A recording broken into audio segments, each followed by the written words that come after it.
എന്റെ ഗീതം യഹോവ എത്ര. അവൻ എനിക്ക് രക്ഷയായി തീർന്നു. അവൻ എന്റെ ദൈവം, ഞാൻ അവനെ സ്തുതിക്കും.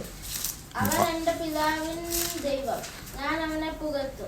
ദൈവസ്തോത്രം. ഇപ്പോൾ നമ്മൾ വായിച്ചത് എന്റെ ബലവും എന്റെ ഗീതവുമായ യഹോവയെ അവൻ എനിക്ക് രക്ഷയായി തീർന്നിരിക്കുന്നു. അവൻ എൻ്റെ ദൈവം, ഞാൻ അവനെ സ്തുതിക്കും. അവൻ എൻ്റെ പിതാവിൻ ദൈവം, ഞാൻ അവനെ പുകഴ്ത്തും. ഇസ്രായേൽ മക്കൾ മിസ്രൈമിൽ അടിമ വീടായിരുന്ന മിസ്രൈമിൽ അവർ ഊഴിവേലക്കാർ മുഖേന അവർ വളരെ കഷ്ടതകൾ അനുഭവിച്ചു. ആ കഷ്ടതകളുടെ നടുവിൽ നിന്ന് ദൈവം അവരെ വിടുവിക്കുവാൻ ആയി മോശയെ അയക്കുകയാണ്. മോശയുടെ നേതൃത്വത്തിൽ ദൈവം അവരെ അവിടെ നിന്ന് വിടുവിച്ച് കൊണ്ടുവരികയാണ്. അവിടുന്ന് കൊണ്ടുവരുമ്പോൾ അവര് ചെങ്കടലിന്റെ തീരത്ത് മോശയുടെ നേതൃത്വത്തിൽ അവരവിടെ ആയിരിക്കുമ്പോൾ ദൈവം ഹല്ലേലൂയ മിസ്രൈമില് ഫറോന്റെ മനസ്സിനെ ദൈവം കഠിനമാക്കി. ഫറോനും സൈന്യവും ഇവരെ പിടിക്കുവാനായി പിന്തുടർന്ന് ചെല്ലുകയാണ്. അങ്ങനെ പിന്തുടർന്ന് ചെല്ലുമ്പോൾ ദൈവം മോശയോട് പറയുകയാണ്, മോശേ, നിന്റെ കയ്യിലിരിക്കുന്ന വടി നീ നീട്ടുക എന്ന് പറഞ്ഞപ്പോൾ ചെങ്കടൽ രണ്ടായി ഭാഗിച്ചു. ഇസ്രായേൽ മക്കൾ ചെങ്കടലിലൂടെ കടക്കുകയാണ്.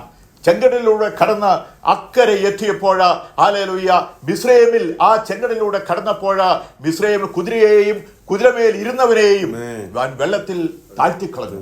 ആ വെള്ളത്തിൽ താഴ്ത്തിക്കളഞ്ഞ് അവരെ മുഴുവനും അവരുടെ ശവശരീരങ്ങൾ കടലിൽ പൊങ്ങിയത്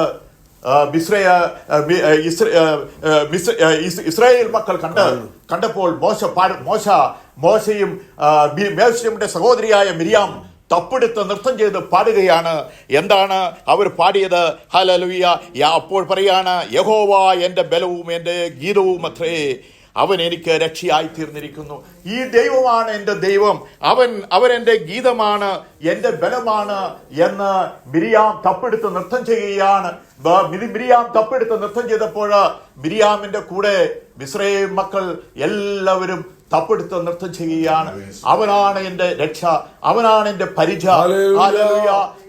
ദൈവത്തിൽ ഞാൻ ആശ്രയിച്ചു. ആ ദൈവത്തിൽ ആശ്രയിച്ചപ്പോൾ ഫറവോനെയും അവന്റെ സൈന്യത്തെയും കുതിരയെയും കുതിരമേൽ ഇരുന്നവരെയും വെള്ളത്തിൽ താഴ്ത്തിക്കളഞ്ഞല്ലോ എന്ന് പറഞ്ഞ് അവരെ മോശയുടെ നേതൃത്വത്തിൽ മിരിയാമിന്റെ നേതൃത്വത്തിൽ മിരിയാം തപ്പെടുത്ത് നൃത്തം ചെയ്യുന്നതാണ് നമ്മളവിടെ കാണുന്നത്. ദൈവമക്കളെ, ദൈവം നമ്മുടെ ഭാഗത്തുണ്ടെങ്കിൽ ഹല്ലേലൂയ ആരെല്ലാം നമുക്ക് പ്രതികൂലമെങ്കിലും വിജയം നമുക്ക് നിശ്ചയമാണ്. കാരണം ആവർത്തന പുസ്തകം 33 അധ്യായം 3 വാക്യത്തിൽ പറയുകയാണ്, അവന്റെ വിശുദ്ധന്മാർ അവന്റെ കരങ്ങളിലാണ് ഇരിക്കുന്നത്. ദൈവത്തിന്റെ സകല വിശുദ്ധന്മാരും എവിടെയാണ് ഇരിക്കുന്നത്? ദൈവത്തിന്റെ കരങ്ങളിലാണ് ഇരിക്കുന്നത്. ദൈവത്തിന്റെ കരങ്ങളിൽ ഇരിക്കുന്ന ഒരുത്തിനെ പിടിക്കുവാൻ ആർക്കും കഴിയുകയില്ല. കാരണം അവൻ ദൈവത്തിന്റെ കരങ്ങളിലാണ്. ഈ സൃഷ്ടാവ് ഈ ലോകത്തെ മുഴുവൻ സൃഷ്ടിച്ച സൃഷ്ടാവിന്റെ കരത്തിലാണ് ദൈവത്തിന്റെ ജനം ഇരിക്കുന്നത്. അവനെ തൊടുവാൻ ആർക്കും കഴിയുകയില്ല. നമുക്കൊന്ന് വായിക്കാം. ആവർത്തനം 33:3 വായിച്ചേ. അവന്റെ സകല വിശുദ്ധന്മാരും തൃക്കാൽക്കലിരുന്ന് അവരുടെ വചനങ്ങളെ പഠിക്കുന്നു. അപ്പോ നമ്മള് തന്റെ സകല വിശുദ്ധന്മാരും ദൈവത്തിന്റെ കരത്തിലാണ് ഇരിക്കുന്നത്. ആ ഇസ്രായേൽ മക്കൾ എബ്രഹാമിന്റെ ദൈവം, ഇസാക്കിന്റെ ദൈവം, യാക്കോവിന്റെ ദൈവം, ആ ദൈവം ഹല്ലേലൂയ ആ ദൈവത്തിന്റെ മക്കൾ എവിടെയാണ് ഇരിക്കുന്നത്? ദൈവത്തിന്റെ കരങ്ങളിലാണ് ഇരിക്കുന്നത്. ദൈവത്തിന്റെ കരത്തിലിരിക്കുന്ന ഒരുത്തിനെ തൊടുവാൻ ഈ ലോകത്തിലെ ഒരു ശക്തിക്കും സാധ്യമല്ല അന്ന് നമ്മളവിടെ കാണുകയാണ്. അതാണ് അവിടെ പറയുന്നത്, ഞങ്ങളുടെ പിതാക്കന്മാരുടെ ദൈവം, പിതാവിന്റെ ദൈവം എന്ന് പറയുന്നത് എബ്രഹാമിനെ ദൈവം വിളിച്ചു വേർതിരിച്ച് ഹല്ലേലൂയ ഞാൻ കാണിപ്പാനിരിക്കുന്ന ദേശത്തിലേക്ക് എബ്രഹാമിനെ ദൈവം കൊണ്ടുപോവുകയാണ്. അവനെ കൊണ്ടുപോയി 100-ാം വയസ്സിൽ അവന് വാഗ്ദത്ത സന്തതിയായ ഇസാക്കിനെ കൊടുത്തു. ഹല്ലേലൂയ ആ എബ്രഹാമിന്റെ ദൈവം, ഇസാക്കിന്റെ ദൈവം, ഹല്ലേലൂയ ഇസാക്കിനെ അനുഗ്രഹിച്ച ദൈവം, യാക്കോവിനെ അനുഗ്രഹിച്ച ദൈവം, ആ ദൈവമാണ് ഞങ്ങളുടെ ദൈവം എന്ന് പറഞ്ഞ് മോശയും മിരിയാമിന്റെ നേതൃത്വത്തിൽ അവിടെ തപ്പെടുത്ത് നൃത്തം ചെയ്യുന്നതാണ് നമ്മളവിടെ കാണുന്നത്. ദൈവമക്കളെ, നമ്മൾ ദൈവത്തിൽ ആശ്രയിച്ച് നമ്മൾ നീങ്ങുന്നു എങ്കിൽ ദൈവം നമുക്ക് വേണ്ടി അത്ഭുതങ്ങളെ പ്രവർത്തിക്കുന്ന ദൈവമാണ്. ഈ ദൈവം അത്ഭുതമന്ത്രിയാണ്, വീരനാം ദൈവമാണ്, നിത്യപിതാവാണ്, സമാധാനത്തിന്റെ പ്രഭുവാണ് നമ്മുടെ ദൈവം എന്ന് ദൈവം നമ്മെ ഓർപ്പെടുത്തുകയാണ്. ഹല്ലേലൂയ. നമുക്ക് 118 സങ്കീർത്തനം അതിന്റെ 4 വാക്യത്തിലേക്ക് നമുക്ക് വന്നാൽ,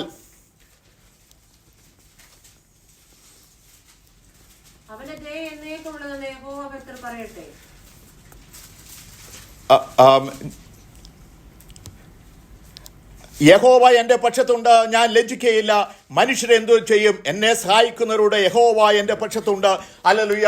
യഹോവ എന്റെ പക്ഷത്തുണ്ട് എന്ന് ദാവീദ് പറയുകയാണ്. യഹോവ എന്റെ പക്ഷത്തുണ്ട്, അതുകൊണ്ട് യഹോവ ഞാൻ ലജ്ജിക്കുകയില്ല, ഞാൻ പേടിക്കുകയില്ല. കാരണം മനുഷ്യൻ നമ്മളോട് എന്തു ചെയ്യും? ദൈവമാണ് എന്റെ പക്ഷത്തുള്ളത്. ഞാൻ ദൈവത്തിന്റെ കരത്തിലാണ് ഇരിക്കുന്നത്. ദൈവത്തിന്റെ സകല വിശുദ്ധന്മാരെ എവിടെ ഇരിക്കുന്നത്? ദൈവത്തിന്റെ കരത്തിലാണ് ഇരിക്കുന്നത്. അപ്പൊ ദൈവത്തിന്റെ കരത്തിലിരിക്കുന്ന ഒരുത്തിന് എന്തെങ്കിലും പേടിക്കാൻ ആവശ്യമുണ്ടോ? ഒരിക്കലും അവൻ പേടിക്കാൻ ആവശ്യമില്ല. ഹല്ലേലൂയ. മനുഷ്യരിൽ ആശ്രയിക്കുന്നതിനേക്കാൾ യഹോവയിൽ ആശ്രയിക്കുന്നത് നല്ലത്. അവർ തേനീച്ച പോലെ എന്നെ വളഞ്ഞു. ഹല്ലേലൂയ. എന്റെ ശത്രുക്കൾ എങ്ങനെയാണ്? ദാവീദ് പറയാണ്, എന്റെ ശത്രുക്കൾ തേനീച്ച പോലെ എന്നെ വളഞ്ഞു. അവരെന്താണ്? അവർ മുൾത്തീ പോലെ കെട്ടുപോയി. Hallelujah, hallelujah. ദൈവം നമുക്ക് അനുകൂലമെങ്കിൽ പ്രതികൂലമാര്? ദാവീദ് പറയാൻ, ദാവീദിന്റെ അമ്മായിപ്പനായ ശൗൽ ദാവീദിനെ കൊല്ലുവാൻ വേണ്ടി പടയാളികളുമായി ഓടിക്കുകയാണ്. ദാവീദ് ഓടി. കാരണം ദാവീദ് ദൈവത്തിന്റെ അഭിഷിക്തനാണ്. ദാവീദിന് ഒരു സ്വഭാവം മാത്രമേ ഉണ്ടായിരുന്നുള്ളൂ. അവൻ ദൈവത്തെ ആരാധിക്കും. അവൻ വനാന്തരത്തിൽ ആടി നോക്കിക്കൊണ്ടിരുന്നപ്പോൾ അവൻ ദൈവത്തെ ആരാധിക്കുന്ന ഒരു സ്വഭാവമായിരുന്നു ദാവീദിന്. അപ്പോ ദൈവം സ്വർഗത്തിൽ നിന്ന് മനുഷ്യപുത്രന്മാരെ ഒക്കെ നോക്കി, എന്നെ അന്വേഷിക്കുന്ന ബുദ്ധിമാനുണ്ടോ എന്ന് കാണുവാൻ ദൈവം മനുഷ്യപുത്രന്മാരെ എല്ലാം നോക്കിയപ്പോൾ അതാ വനാന്തരത്തിൽ ഒരുത്തനിരുന്ന് എന്നെ ആരാധിക്കുന്നു. ദൈവം അവനെ പൊക്കിയെടുക്കുകയാണ്. ദൈവം അവനെ പൊക്കിയെടുത്ത് ഇസ്രായേലിന്റെ രാജാവായി അവനെ അഭിഷേകം ചെയ്യുകയാണ്. അപ്പോ അവന്റെ ആ അഭിഷേകം കൊണ്ട് അവൻ ഗോലിയാത്തിനെ വെറും കുറച്ച് കല്ലുകൾ കൊണ്ട് മല്ലനായ ഗോലിയാത്തിനെ അവൻ കൊന്നുകളയുകയാണ്. ദൈവത്തിന്റെ അഭിഷേകം. അവൻ പറയുകയാണ്, ഇസ്രായേലിന്റെ ദൈവത്തിന്റെ നാമത്തിൽ ഞാൻ വരുന്നു. ഹല്ലേലൂയ. ആ ദൈവത്തിന്റെ നാമത്തിലാണ് അവൻ വരുന്നത്. ആ കൊച്ചുബാലൻ, ഒരു പടച്ചട്ട പോലും ഇടുവാൻ കഴിവില്ലാത്ത ആ കൊച്ചുബാലൻ അവിടെ ചെന്ന് ഗോലിയാത്തിനെ കൊന്നു. ഗോലിയാത്തിനെ കൊന്നപ്പോൾ ഇസ്രായേൽ മക്കൾ പാടുകയാണ്, ദാവീദ് ശൗൽ 1000 കൊന്നു, ദാവീദ് 10,000 കൊന്നു. അങ്ങനെ പാടിയപ്പോൾ ശൗലിന് ദാവീദിനോട് അസൂയ തോന്നുകയാണ്. അവനെ ഒടുക്കിക്കളയുവാൻ ശൗൽ പാടുപെടുകയാണ്. ശൗൽ ദാവീദിന്റെ പുറകെ ഓടുകയാണ്. ദാവീദിന്റെ പുറകെ ശൗൽ ഓടിയപ്പോൾ ദാവീദിന് ഒരു കാര്യമേ ഉള്ളൂ, അവൻ എവിടെ ഇരുന്നാലും ദൈവത്തെ ആരാധിക്കും. ദൈവം എന്റെ പക്ഷത്തുണ്ട്, ഞാൻ ആരെയും പേടിക്കും. അവർ തേനീച്ച പോലെ എന്നെ വളഞ്ഞു. ഒരു രാജാവും സൈന്യവും ഒക്കെ ഹല്ലേലൂയ ദാവീദിനെ വളയുകയാണ്, ദാവീദിനെ കൊന്നുകളയുവാൻ വേണ്ടി. പക്ഷേ ദാവീദ് എവിടെയാണ് ഇരിക്കുന്നത്? ദൈവത്തിന്റെ കരത്തിലാണ് ദാവീദ് ഇരിക്കുന്നത്. അതുകൊണ്ട് ആ ദാവീദിനെ തൊടുവാൻ ആർക്കും കഴിഞ്ഞില്ല. ലോകത്തിലെ എത്ര വലിയ ശക്തിക്കും ദാവീദിനെ തൊടുവാനായിട്ട് കഴിഞ്ഞില്ല. കാരണം ദൈവം ദാവീദിന്റെ കൂടെ ഉള്ളത് കൊണ്ട് ദാവീദിനെ തൊടുവാനായിട്ട് അവർക്ക് കഴിഞ്ഞില്ല. അതുകൊണ്ട് ദാവീദ് പറയുകയാണ്, ഹല്ലേലൂയ, യഹോവ എന്റെ പക്ഷത്തുണ്ട്, ഞാൻ പേടിക്കില്ല. മനുഷ്യർ എന്നോട് എന്തു ചെയ്യും? ഹല്ലേലൂയ, യഹോവ എന്റെ പക്ഷത്തുണ്ട്. അതുകൊണ്ട് ഞാൻ മനുഷ്യരിൽ ആശ്രയിക്കുന്നതിനേക്കാൾ യഹോവയിൽ ആശ്രയിക്കും നല്ലത്. ഹല്ലേലൂയ. അതുകൊണ്ട് അവൻ ദൈവത്തിൽ ആശ്രയിക്കുകയാണ്. ഹല്ലേലൂയ. ദൈവം എന്റെ പക്ഷത്തുണ്ട്. ഹല്ലേലൂയ. യാഹു ആണ് എന്റെ ആശ്രയം, യഹോവയാണ് എന്റെ ആശ്രയം എന്ന് അവൻ പറയുകയാണ്. ഹല്ലേലൂയ. 14 വാക്യത്തിൽ പറയുകയാണ്, യഹോവ എന്റെ ബലവും എന്റെ കീർത്തനവുമാകുന്നു, അവൻ എനിക്ക് രക്ഷയായി തീർന്നിരിക്കുന്നു. ഹല്ലേലൂയ. അതുകൊണ്ട് ദാവീദ് പറയുകയാണ്, യഹോവ എന്റെ ബലവും എന്റെ കീർത്തനവുമാണ്. ദൈവമാണ് എന്റെ ബലം, അവൻ എന്റെ കീർത്തനമാണ്. ഹല്ലേലൂയ. ദാവീദ് അങ്ങനെ പാടി പുകഴ്ത്തുകയാണ് ദൈവത്തെ. ഹല്ലേലൂയ. ആ ദൈവം നമുക്ക് ഉപകാരങ്ങൾ ചെയ്യുമ്പോൾ ദൈവം നമുക്ക് ചെയ്ത ഉപകാരത്തിന് അനുസരിച്ച് നമ്മൾ എന്ത് ചെയ്യണം? ദൈവത്തെ പാടണം, ദൈവത്തെ സ്തുതിക്കണം. അതുകൊണ്ടാണ് ദാവീദ് മഹാരാജാവ് 2 ശമൂവേൽ 6 അധ്യായം 14 വാക്യത്തിൽ ദാവീദ് കുതിച്ച് നൃത്തം ചെയ്താണ് യഹോവയുടെ പെട്ടകത്തിന് മുമ്പിൽ ആരാധിച്ചത്. അത് വാക്യം ഒന്ന് വായിക്കാം. 2 ശമൂവേൽ 6:14. ദാവീദ് പഞ്ഞിനൂലങ്കി ധരിച്ചുകൊണ്ട് പൂർണ്ണ ശക്തിയോടെ യഹോവയുടെ മുൻപാകെ നൃത്തം ചെയ്തു. ദാവീദ് അവിടെ പഞ്ഞി നൂലങ്കി ധരിച്ചുകൊണ്ട് പൂർണ്ണ ശക്തിയോടെ നമ്മൾ ദൈവത്തെ ആരാധിക്കുമ്പോൾ, ദൈവത്തെ സ്തുതിക്കുമ്പോൾ എങ്ങനെയാണ് പൂർണ്ണ ശക്തിയോടെ ദൈവത്തെ ആരാധിക്കണമെന്ന് നമ്മെ അവിടെ ഓർമ്മപ്പെടുത്തുകയാണ്. അവൻ പൂർണ്ണ ശക്തിയോടെ ദൈവത്തെ ആരാധിക്കുകയാണ്. കാരണം ദാവീദിന് ഒന്ന് പറയുവാനുണ്ട്. എന്താണ് ദാവീദിന് പറയുവാനുള്ളത്? ഹല്ലേലൂയ. ദാവീദിന്റെ അമ്മയും അപ്പനും ദാവീദിനെ മറന്നു കളഞ്ഞതാണ്. ഹല്ലേലൂയ. ഇസ്രായേലിന്റെ അടുത്ത രാജാവിനെ അഭിഷേകം ചെയ്യുവാനായിട്ട് മക്കളെയെല്ലാം വിളിച്ചപ്പോൾ ദാവീദിനെ മാത്രം വിളിച്ചില്ല. ശൗമേൽ പ്രവാചകൻ തൈലത്തുമ്പുമായി വീട്ടിൽ വന്നപ്പോൾ മക്കളെ മുഴുവൻ വിളിക്കാൻ പറഞ്ഞപ്പോൾ കഴിവ് കുറഞ്ഞവനായ ദാവീദിനെ അവർ വിളിച്ചില്ല. ദാവീദോ എവിടെയായിരുന്നു? സിംഹവും കരടിയും ഒക്കെയുള്ള വന്യമൃഗങ്ങളുള്ള കാട്ടിൽ ആട് നോക്കുവാനായി ദാവീദിനെ വിട്ടിരിക്കുകയാണ്. നമുക്ക് നമ്മുടെ ഒരു മക്കളോട് നമുക്ക് സ്നേഹമുണ്ടെങ്കിൽ ആ മകനെ ഒരിക്കലും വന്യമൃഗങ്ങളുള്ള കാട്ടിൽ ആടിനെ നോക്കുവാനായിട്ട് വിടുകയില്ല. എപ്പോ വേണമെങ്കിലും വന്യമൃഗങ്ങൾ ഈ മകനെ കടിച്ചു കീറി കൊന്നുകളയും. പക്ഷേ അവന് കഴിവ് കുറവായതുകൊണ്ട് അപ്പനും അമ്മയും അവനെ കാര്യമാക്കിയില്ല. അവനെ ഉപേക്ഷിച്ചു. അവനെ കഴിവില്ലാത്തവനായി അവനെ തള്ളിക്കളഞ്ഞു. എങ്കിലും അവനെ കരുതുന്ന ചേർത്തു. കാരണം അവൻ ദൈവത്തിലാണ് ആശ്രയിക്കുന്നത്. മനുഷ്യനിൽ ആശ്രയിക്കുന്നതിനേക്കാൾ യഹോവയിൽ ആശ്രയിക്കും നല്ലത്. അതുകൊണ്ട് അവൻ ഇസ്രായേലിന്റെ രാജാവാണ് അവൻ. പക്ഷേ ആ രാജാവ് എന്ന സ്ഥാനം അവൻ കളഞ്ഞിട്ട് ദൈവത്തിന്റെ പെട്ടകത്തിന് മുമ്പിൽ അവൻ കുതിച്ച് നൃത്തം ചെയ്ത് ആടുകയാണ്, ദൈവത്തെ ആരാധിക്കുകയാണ്. പക്ഷേ പലപ്പോഴും നമ്മുടെ സ്ഥാനമാനങ്ങളൊക്കെ ദൈവത്തെ ആരാധിക്കുമ്പോൾ നമ്മുടെ സ്ഥാനമാനങ്ങൾ, ലോകത്തിലുള്ള നമ്മുടെ സ്ഥാനമാനങ്ങളൊക്കെ മറന്നുകളഞ്ഞ് ദൈവത്തെ ആരാധിക്കുക എന്നാണ് ദൈവം നമ്മിൽ നിന്ന് ആഗ്രഹിക്കുന്നത്. അപ്പോ ദാവീദ് അങ്ങനെ ദൈവത്തെ ആരാധിച്ചപ്പോൾ ദാവീദിന്റെ ഭാര്യയായ മീഹിൽ കിളിവാതിലൂടെ നോക്കുകയാണ്. ഇവൻ ഇസ്രായേലിന്റെ രാജാവാണല്ലോ, ഇവൻ തന്നെ മറന്ന് ഇവൻ എന്താണ് ഈ കാണിക്കുന്നത്? അവനെ പരിഹസിക്കുകയാണ്. ഹല്ലേലൂയ. അപ്പോൾ ദാവീദിന് ഒന്നേ പറയാനുള്ളൂ, എന്റെ അപ്പനും അമ്മയ്ക്കും ഞാൻ രാജാവാകുന്നത് ഇഷ്ടമല്ലായിരുന്നു. എന്റെ അപ്പനും അമ്മയ്ക്കും എന്നെ ഇഷ്ടമല്ലായിരുന്നു. എന്നെ കാട്ടുമൃഗങ്ങൾ കടിച്ചു കീറി തിന്നട്ടെ എന്ന് അവർ ആഗ്രഹിച്ചവരാണ്. ഹല്ലേലൂയ.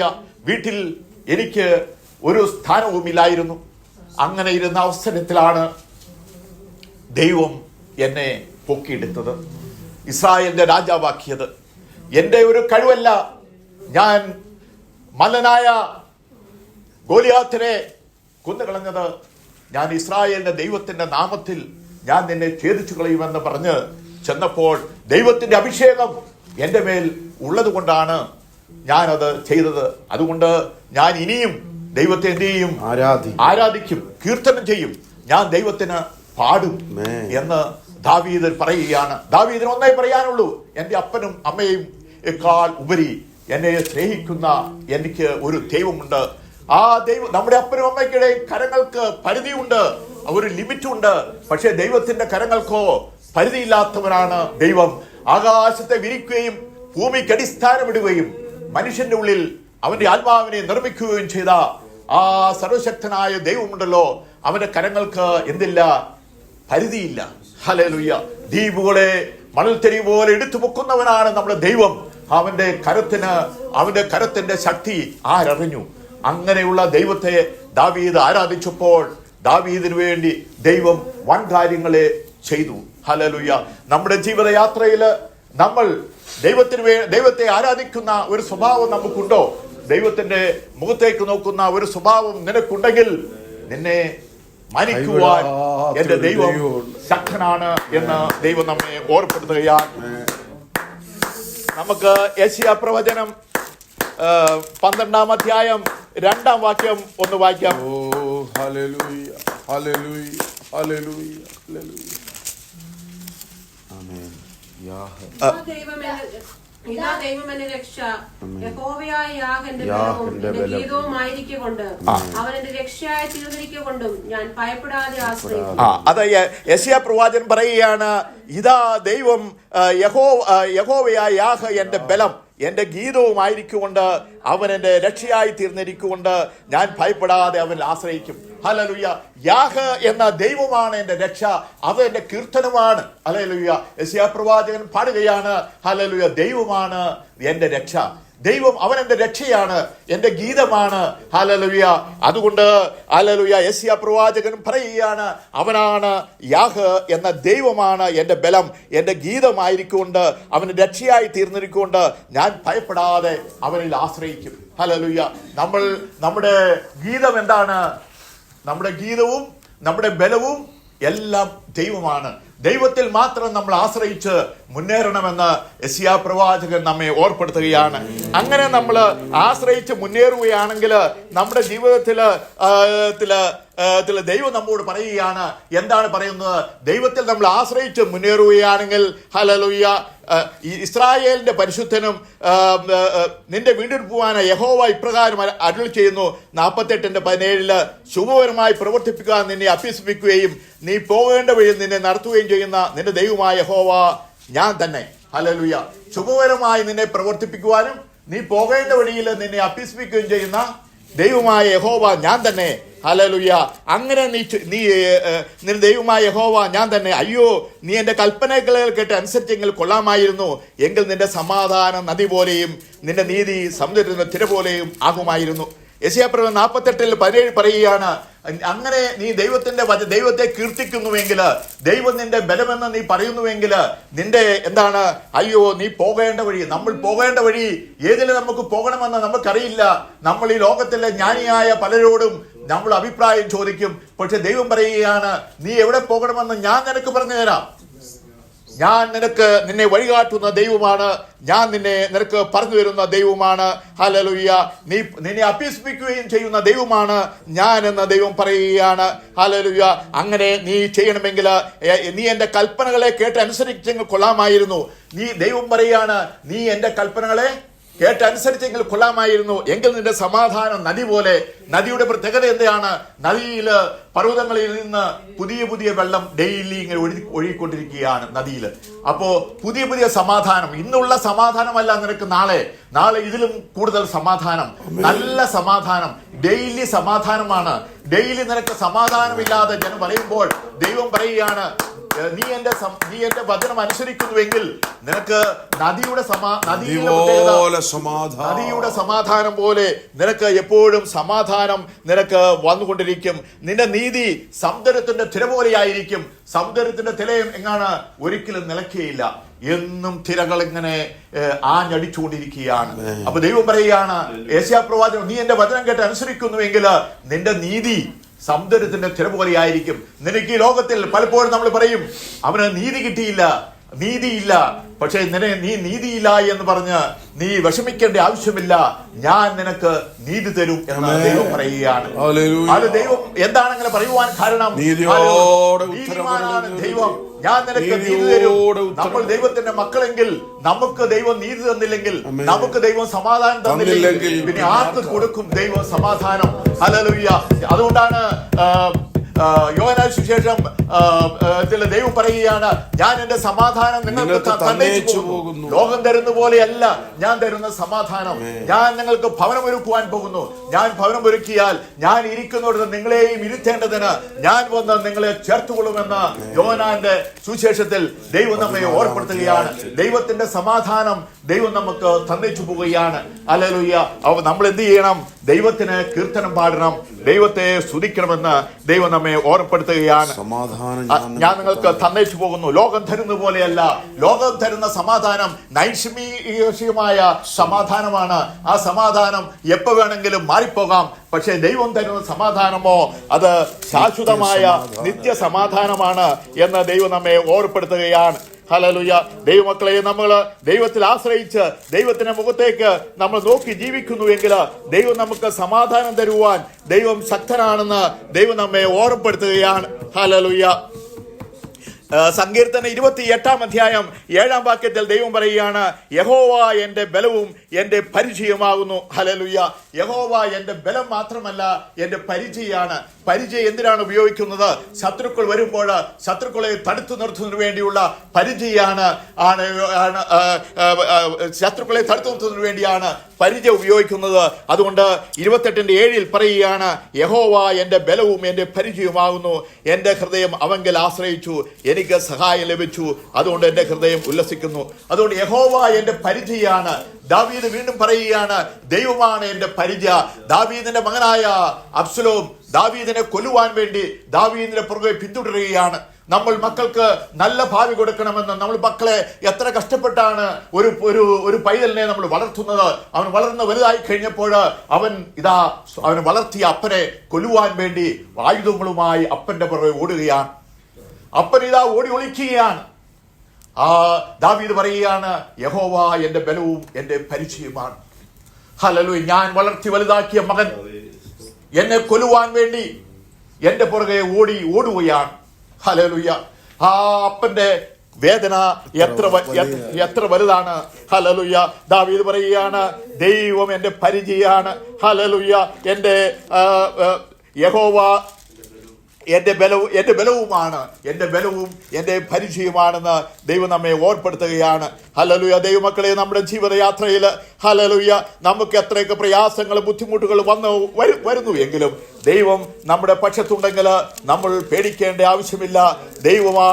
ദൈവമാണ് നമ്മുടെ രക്ഷ. ഹല്ലേലൂയ. ദൈവം നമുക്ക് തരുന്ന ഉപകാരത്തിന് ഒത്തവണ്ണം, ദൈവം നമുക്ക് തരുന്ന രക്ഷയ്ക്ക് ഒത്തവണ്ണം നമ്മൾ ദൈവത്തെ ആരാധിക്കണം. നമ്മൾ ഈ കൂടിയിരിക്കുന്ന നമ്മൾ ഓരോരുത്തരും ഒരുപോലെ ദൈവത്തെ ആരാധിക്കണമെന്നല്ല ദൈവം ആഗ്രഹിക്കുന്നത്. ഓരോരുത്തരും ദൈവത്തെ ആരാധിക്കുന്നത് വ്യത്യസ്ത ലെവലിൽ ദൈവത്തെ ആരാധിക്കണമെന്നാണ് ദൈവം ആഗ്രഹിക്കുന്നത്. നമുക്ക് 2 ദിനവൃത്താന്തം 32 അധ്യായം 24 വാക്യത്തിൽ 25 വാക്യം. എന്നാൽ ഹിസ്കിയാവ് തനിക്ക് ലഭിച്ച ഉപകാരത്തിന് ഒത്തവണ്ണം നടക്കാതെ നിഗളിച്ചുപോയി. ഹിസ്കിയ രാജാവ് തനിക്ക് ലഭിച്ച ഉപകാരത്തിന് ഒത്തവണ്ണം നടക്കാതെ നിഗളിച്ചുപോയി. അപ്പോൾ ദൈവം ഹിസ്കിയാവിന് 15 സംവത്സരം ആയുസ് നീട്ടിക്കൊടുത്തു. പിന്നെ അശൂർ രാജാവ് ഹിസ്കിയാവിനോട് യുദ്ധം ചെയ്യുവാൻ വന്നപ്പോൾ ദൂതനെ അയച്ച് അശൂർ പാളയത്തിലെ മല്ലന്മാരെ വീരാളികളെ മുഴുവനും കൊന്നുകളഞ്ഞു. ഈ 2 കാര്യങ്ങളും അവന് ചെയ്തു കൊടുത്തിട്ട് ഹിസ്കിയാവ് ചെയ്ത ഉപകാരത്തിന് ഒത്തവണ്ണം എന്ത് ചെയ്തില്ല? നിഗളിച്ചുപോയി. ഉപകാരത്തിന് ഒത്തവണ്ണം ദൈവത്തെ ആരാധിക്കാതെ അവൻ നിഗളിച്ചുപോയി. ശരിക്കും ദൈവം നമുക്ക് ഉപകാരം ചെയ്യുമ്പോൾ ആ ഉപകാരത്തിന് ഒത്തവണ്ണം വേണം ദൈവത്തെ ആരാധിക്കാൻ. എല്ലാവരും ഒരേപോലെ ആരാധിച്ചാൽ പോരാ. അതുകൊണ്ട് ദൈവം നമുക്ക് തരുന്ന ഉപകാരത്തിന് ഒത്തവണ്ണം വേണം ദൈവത്തെ ആരാധിക്കുവാൻ. നമ്മൾ ദാവീദ് കണ്ടില്ലേ, ദാവീദ് രാജാവാണെന്ന് ഓർക്കാതെ പെട്ടകത്തിന് മുമ്പില് ഹല്ലേലൂയ അത് പൂർണ്ണ ശക്തിയോടെ കുതിച്ച് നൃത്തം ചെയ്ത് ആരാധിച്ചു എന്നാണ് ബൈബിൾ എഴുതിയിരിക്കുന്നത്. ഒരു രാജാവ് കുതിച്ച് നൃത്തം ചെയ്ത് പെട്ടകത്തിന് മുമ്പിൽ ആരാധിക്കുകയാണ്. ഇവിടെ ഹിസ്കിയാവിനോട് പറയുകയാണ്, ഹിസ്കിയാവേ, നിനക്ക് ഞാൻ 15 സംവത്സരം ആയുസ് നീട്ടി തന്നു. അശൂർ രാജാവ് നിന്നെ കൊല്ലുവാനായിട്ട് വന്നപ്പോൾ ഞാൻ എൻ്റെ ദൂതനെ അയച്ചു, പാളയത്തിലുള്ളവരെ കൊന്നുകളഞ്ഞു. അങ്ങനെയൊക്കെ നിനക്ക് ചെയ്തിട്ട് നീ ഇപ്പോൾ എന്ത് ചെയ്യാണ്? നിഗളിച്ചു പോവുകയാണ്. ഞാൻ ചെയ്ത ഉപകാരത്തിന് ഒത്തവണ്ണം എന്ത് ചെയ്യുന്നില്ല? ദൈവത്തെ ആരാധിക്കുന്നില്ല, നീ നടക്കുന്നില്ല. ഹല്ലേലൂയ. അപ്പോ അത് ഹിസ്കിയാവിന്റെ ജീവിതത്തില് ഹിസ്കിയാവ് ചെയ്ത വലിയൊരു തെറ്റാണ്. നമ്മുടെ ജീവിതത്തിൽ ദൈവം നമുക്ക് തരുന്ന ഉപകാരത്തിന് ഒത്തവണ്ണം നമ്മൾ ദൈവത്തെ ആരാധിക്കണം എന്നാണ് ദൈവം ആഗ്രഹിക്കുന്നത്. അപ്പോ ഹിസ്കിയാവിന്റെ ജീവിതത്തിൽ ഹിസ്കിയാവിന് കിട്ടിയ ഉപകാരത്തിന് ഒത്തവണ്ണം ഹിസ്കിയാവ് ദൈവത്തെ ആരാധിച്ചില്ല. അതുകൊണ്ട് ഹല്ലേലൂയ, ദൈവത്തിന് കോപമുണ്ടാവുകയാണ് ഹിസ്കിയാവിന്റെ നേരെ. ഹല്ലേലൂയ. എങ്കിലും അവന്റെ ആയുഷ്കാലത്ത് ദൈവം അവനോട് പ്രതികാരം ചെയ്തില്ല എന്ന് ദൈവത്തിന്റെ വചനത്തിൽ നമ്മളവിടെ വായിക്കുകയാണ്. അപ്പോ ദൈവം അവനാണ് എൻ്റെ കീർത്തനവും എൻ്റെ ബലവും.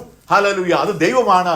അതുകൊണ്ട് നമ്മുടെ ജീവിതയാത്രയിൽ എപ്പോഴും ദൈവം നമുക്ക് തരുന്ന ഉപകാരത്തിന് ഒത്തവണ്ണം വേണം നമ്മൾ ദൈവത്തെ ആരാധിക്കുവാനെന്ന് ദൈവം നമ്മെ ഓർപ്പെടുത്തുകയാണ്. ലൂക്കോസിന് സുവിശേഷം 7-ാം അധ്യായം 41-ാം വാക്യത്തിൽ ഒന്ന് വായിച്ചേ. ലൂക്കോസ് 7-ന്റെ കടം കൊടുക്കുന്ന ഒരുത്തന് 2 കടക്കാരുണ്ടായിരുന്നു. ഒരുത്തൻ 500 വെള്ളിക്കാശും മറ്റവൻ 50 വെള്ളിക്കാശും കൊടുക്കുവാനുണ്ടായിരുന്നു. വീട്ടുവാൻ അവർക്ക് വകയില്ലായകിയാൽ അവൻ വിളച്ചു കൊടുത്തു. എന്നാൽ അവരിൽ ആരവനെ അധികം സ്നേഹിക്കും? അധികം വിളച്ചു കിട്ടിയവനെന്ന് ഞാൻ ഊഹിക്കുന്നുവെന്ന് ശീമോൻ പറഞ്ഞു. അവൻ അവനോട്, നീ വിധിച്ചത് ശരി എന്ന് പറഞ്ഞു. സ്തോത്രം. ഇവിടെ യേശു കർത്താവ് നമ്മളോട് ഒരു ഉപമ പറയുകയാണ്. 50 വെള്ളിക്കാശ്, ഹല്ലേലൂയ, 500 വെള്ളിക്കാശ് അല്ലേ? 50 വെള്ളിക്കാശും 500 വെള്ളിക്കാശും രണ്ടുപേരും കടം വാങ്ങി. രണ്ടുപേരുടെയും കടം ഇളച്ചു കൊടുത്തു. പക്ഷേ ഒരുത്തിന് 50 വെള്ളിക്കാശാണ്, ഒരുത്തിന് 500 വെള്ളിക്കാശാണ്. യേശു ചോദിക്കുകയാണ്, ആര് ഇതിലധികം സ്നേഹിക്കും? അധികം ഇളച്ചു കിട്ടിയവൻ, 500 ഇളച്ചു കിട്ടിയവന് അധികം സ്നേഹിക്കും. അപ്പോ ഇത് യേശു കർത്താവ് ഉപമയായിട്ട് പറഞ്ഞത് എന്താണ്? നമ്മുടെ ജീവിതത്തിൽ അധികം ഇളച്ചു കിട്ടിയവൻ, അധികം ദൈവത്തിന്റെ നന്മ ചെയ്തവൻ, അധികം ദൈവത്തിൽ നിന്ന് പ്രാപിച്ചവൻ, അധികം സ്നേഹിക്കണമെന്ന്, അധികം കീർത്തനം പാടണം, അധികം ദൈവത്തെ സ്തുതിക്കണം, നിർബന്ധമാണ് എന്ന് ദൈവം നമ്മെ ഓർപ്പെടുത്തുകയാണ്. അധികം ഇളച്ചു നമ്മുടെ ജീവിതത്തിലേക്ക് തന്നെ നമ്മളെ തന്നെ നമ്മൾ നോക്കുക. എന്റെ ജീവിതത്തിൽ അധികം എന്തൊക്കെയാണ് എനിക്ക് ഇളച്ചു കിട്ടിയത്? നമ്മൾ ഒരു ഇളച്ചു കിട്ടിയപ്പോൾ പള്ളിയിൽ ചർച്ചിൽ വന്ന് ഒരു സാക്ഷ്യം പറഞ്ഞു, ദൈവം എന്റെ ജീവിതത്തിൽ ഇന്ന കാര്യങ്ങളൊക്കെ ചെയ്തു, ദൈവം എന്റെ ജീവിതത്തിൽ അത്ഭുതം ചെയ്തു, നമ്മളങ്ങ് പോവുകയാണ്. പക്ഷെ അതല്ല ദൈവം ആഗ്രഹിക്കുന്നത്. ദൈവം ആഗ്രഹിക്കുന്നത്, നീ പറഞ്ഞത് ശരിയാണ്, പക്ഷേ നീ എന്നെ ആരാധിക്കുന്നുണ്ടോ? നീ എന്റെ വചനം അനുസരിക്കുന്നുണ്ടോ? അങ്ങനെ നീ എന്റെ വചനം അനുസരിക്കുന്നുവെങ്കിൽ, നീ എന്നെ ആരാധിക്കുന്നുവെങ്കിൽ, ഹല്ലേലൂയ, ഞാൻ പ്രവർത്തിക്കുവാൻ ശക്തനാണ്. അത് ദാവീദിന്റെ ജീവിതത്തിൽ ദാവീദ് നോക്കിയപ്പോൾ കുതിച്ച് നൃത്തം ചാടിയാണ് ഞാൻ ദൈവത്തെ ആരാധിക്കുന്നത്. എന്റെ കൂടെ നിൽക്കുന്നവരെ കാണണം, അവരെ എന്നെ പറ്റി എന്ത് പറയുന്നു എന്ന് ദാവീദ് ശ്രദ്ധിക്കുന്നില്ല. കാരണം അവനൊരു രാജ്യത്തിന്റെ രാജാവാണ്. ആ രാജ്യത്തിന്റെ രാജാവാണെങ്കിലും ആ പെട്ടകത്തിന്റെ മുമ്പിൽ അവൻ എങ്ങനെയാണ് കുതിച്ച് നൃത്തം ചെയ്യുകയാണ്. ആ കുതിച്ച് നൃത്തം ചെയ്യുന്ന ഒരു സ്വഭാവം നമ്മുടെ ജീവിതത്തിൽ ഉണ്ടോ എന്നാണ് ഇവിടെ നോക്കുന്ന. യേശു പറയുകയാണ്, അധിക വിളച്ചു കിട്ടിയവൻ. അപ്പൊ നമ്മുടെ ജീവിതത്തിൽ, നമ്മുടെ ജീവിതയാത്രയിൽ നമുക്ക് ദൈവം എന്തൊക്കെ കാര്യങ്ങളാണ് നമ്മുടെ ജീവിതത്തിൽ ചെയ്തു തന്നിട്ടുള്ളത്? ഒന്നുമില്ലായ്മയിൽ നമ്മെ നടത്തി, നമുക്ക് എന്തൊക്കെ നന്മകൾ ദൈവം തന്നു. ഹല്ലേലൂയ. അവന്റെ കരങ്ങളിൽ നിന്ന് നമ്മൾ എന്തൊക്കെ പ്രാപിച്ചു. പക്ഷേ അതനുസരിച്ച് നന്ദി പറയുവാൻ നിന്റെ നാവിൽ വാക്കുകളുണ്ടോ? നീ നന്ദി പറഞ്ഞിട്ടുണ്ടോ? ദൈവം നമ്മളോട് ചോദിക്കുകയാണ് ഈ സുപ്രഭാതത്തിൽ. നമ്മെ തന്നെ നോക്കുവാൻ ദൈവം നമ്മെ തന്നെ കണ്ണാടി നമ്മെ തന്നെ നോക്കണം. ഹല്ലേലൂയ. നമ്മുടെ ജീവിതത്തിൽ നമ്മൾ പ്രാപിച്ചതിന് ഒത്തവണ്ണമാണോ നമ്മൾ ദൈവത്തെ സ്തുതിക്കുന്നത്? അത് അങ്ങനെ സ്തുതിക്കണമെന്ന് ദൈവം നമ്മിൽ നിന്ന് ആഗ്രഹിക്കുക. നമുക്ക് നമ്മുടെ കുറിവാക്യത്തിലേക്ക് വരാം. പുറപ്പാട് പുസ്തകം 15-ാം അധ്യായം 2-ാം വാക്യം. എന്റെ ബലവും എന്റെ ഗീതവും യഹോവ, അവൻ എന്റെ രക്ഷയായി തീർന്നിരിക്കുന്നു. അവൻ എന്റെ ദൈവം, ഞാൻ അവനെ സ്തുതിക്കും. അവൻ എന്റെ പിതാവിന്റെ ദൈവം, അവൻ എന്റെ പിതാക്കന്മാരുടെ ദൈവമാണ്. എബ്രാഹിം, ഇസ്ഹാക്കിന്റെ ദൈവം, യാക്കോബിന്റെ ദൈവമാണ് എന്റെ. ഹല്ലേലൂയ. മോശ പറയുകയാണ്, അവന്റെ ബലവും എന്റെ ഗീതവുമാണ്. ആ മോശയെ, ഇസ്രായേൽ മക്കളെ, ഏകദേശം 30 ലക്ഷത്തോളം വരുന്ന ഇസ്രായേൽ മക്കളെ മിസ്രയീമിന്റെ അടിമ വീടിൽ നിന്ന് അവൻ രക്ഷിക്കുന്നതിന് വേണ്ടി മോശയെ ദൈവം പറഞ്ഞയക്കുകയാണ്. മോശയെ പറഞ്ഞയച്ചതിനു ശേഷം ചെങ്കടലിന്റെ മുമ്പിൽ ചെന്നപ്പോൾ ഇസ്രായേൽ മക്കള് മോശയോട് പിറുപിറുക്കുകയാണ്. അവിടെ ശവക്കുഴി ഇല്ലാഞ്ഞിട്ടാണോ നീ ഞങ്ങളെ ഇവിടെ കൊണ്ടുവന്നത്? ഞങ്ങളെ ഫറവോന്റെ സൈന്യം ഞങ്ങളെ പിന്തുടർന്ന് വരികയാണ്, ഞങ്ങൾ ഇവിടെ മരിച്ചു വീഴും, ഞങ്ങൾക്ക് അവിടെ മരിക്കുവാൻ സ്ഥലമില്ല, ശവക്കുഴി ഇല്ലാഞ്ഞിട്ടാണോ നീ ഞങ്ങളെ കൊണ്ടുവന്നത് എന്നൊക്കെ മോശയോട് ഈ ജനം പിറുപിറുത്തപ്പോൾ മോശയ്ക്ക് ഒന്നേ ഉള്ളൂ, എന്റെ ബലവും എന്റെ ഗീതവും യഹോവയാണ്. മോശ ദൈവത്തിന്റെ മുഖത്തേക്ക് നോക്കി ദൈവത്തിലേക്ക് അവർ ആശ്രയിച്ചു. ദൈവം പറയുകയാണ്, മോശയെ, നിന്റെ കയ്യിൽ എന്താണ് ഇരിക്കുന്നത്? അത് ചെങ്കടലിന്റെ നേരെ നീട്ടുക. അങ്ങനെ നീട്ടിയപ്പോൾ ചെങ്കടൽ രണ്ടായി പിളർന്നു. ആ 30 ലക്ഷത്തോളം ജനം വലിയ ഒരു കാറ്റടിപ്പിച്ച് ഹല്ലേലൂയ കടലുകളെ ഭിത്തികളെ പോലെ വെള്ളത്തെ നിർത്തുമാറാക്കിയ ദൈവം അവരെ നടത്തുകയാണ്. അവരെ നടത്തി. ഹല്ലേലൂയ. മിസ്രയീമിൽ പുറകെ വന്നപ്പോൾ ആ ദൂതൻ പുറകിലേക്ക് വന്ന് നിൽക്കുകയാണ്. ദൂതൻ പുറകിൽ വന്ന് നിന്ന് ഇവർക്ക് ഇങ്ങനെ അടുക്കാത്തവണ്ണം നിർത്തുകയാണ്. അവിടെ കൂരിട്ട് വരുത്തി, അന്ധകാരം വരുത്തി. അവർക്ക് വരുവാൻ കഴിഞ്ഞില്ല. ഇസ്രായേൽ മക്കളെ പിന്തുടരുവാൻ മിസ്രയീമ്യർക്ക് കഴിഞ്ഞില്ല. കാരണം ദൂതൻ അവിടെ പിറകിൽ നിൽക്കുകയാണ്. അവർക്ക് അന്ധകാരം പിടിപ്പിക്കുകയാണ്. യഹോവ സ്വർഗത്തിൽ നിന്ന് ഒന്ന് നോക്കി. ഹല്ലേലൂയ. ദൈവം സ്വർഗത്തിൽ നിന്ന് ഒന്ന് നോക്കിയപ്പോൾ തേരുകളുടെ രഥത്തിന്റെ ചക്രങ്ങളെല്ലാം തെറ്റി. ഹല്ലേലൂയ. ഇസ്രായേൽ മക്കളെ മുഴുവനും ഹല്ലേലൂയ മോശയോട് പറയുകയാണ്, നിന്റെ കൈ തിരിച്ചു നീട്ടുക. കയ്യിൽ വെള്ളം തിരിച്ചു വന്ന് ആ മിസ്രയീമിൽ എല്ലാം കടലിൽ ചത്തുപോവുകയാണ്. ഒരുത്തൻ പോലും ശേഷിച്ചില്ല എന്നാണ് പറയുന്നത്. ഒരുത്തൻ പോലും. ഹല്ലേലൂയ. ആ രഥങ്ങൾ മുഴുവനും വന്നിട്ട് ഒരുത്തൻ പോലും ശേഷിച്ചില്ല. അവൻ മരിച്ചു കിടക്കുന്നത് കണ്ടപ്പോൾ മിരിയാം തപ്പെടുക്കുകയാണ്. പ്രവാചകിയായ മിരിയാം, മോശയുടെ സഹോദരിയായ മിരിയാം തപ്പെടുത്ത് അവൾ നൃത്തം ചെയ്യുകയാണ്. കുതിരയെയും കുതിരമേൽ ഇരുന്നവനെയും വെള്ളത്തിന്മേൽ താഴ്ത്തിയവനെ എന്ന് പറഞ്ഞ് അവൾ കീർത്തനം ചെയ്യുകയാണ്. അവൾ നൃത്തം ചെയ്യുകയാണ്. മോശയും ഇസ്രായേൽ മക്കളും എല്ലാവരും അവർ നൃത്തം ചെയ്യുകയാണ്. അവർ നൃത്തം ചെയ്ത് അവർ ദൈവത്തെ ആരാധിച്ചു. ഹല്ലേലൂയ. അതാണ് ദൈവമക്കളെ, നമ്മുടെ ജീവിതയാത്രയിൽ നമ്മൾ ദൈവത്തെ ആരാധിക്കുന്നവയിൽ എപ്പോഴും നല്ല ഉത്സാഹമുള്ളവരായിരിക്കണം. നമ്മുടെ ജീവിതത്തിൽ ദൈവം നമുക്ക് ചെയ്ത ഉപകാരത്തിനൊത്തവണ്ണം നമ്മൾ ദൈവത്തെ ആരാധിക്കണം. അങ്ങനെ നമ്മൾ ആരാധിക്കുന്നുവെങ്കിൽ ദൈവം നമ്മുടെ ജീവിതത്തിൽ അത്ഭുതങ്ങളെ പ്രവർത്തിക്കുന്ന ദൈവമാണ്. അവൻ അത്ഭുത മന്ത്രിയാണ്. അവൻ ദൈവമാണ്. അവൻ പ്രഭുവാണ്. അവന് കഴിയാത്ത കാര്യമൊന്നുമില്ലല്ലോ. അത് ഈ വചനങ്ങളാൽ പിതാവിനെയും പുത്രന്റെയും പരിശുദ്ധാത്മാവിനെയും എല്ലാവരെയും അനുഗ്രഹിക്കും.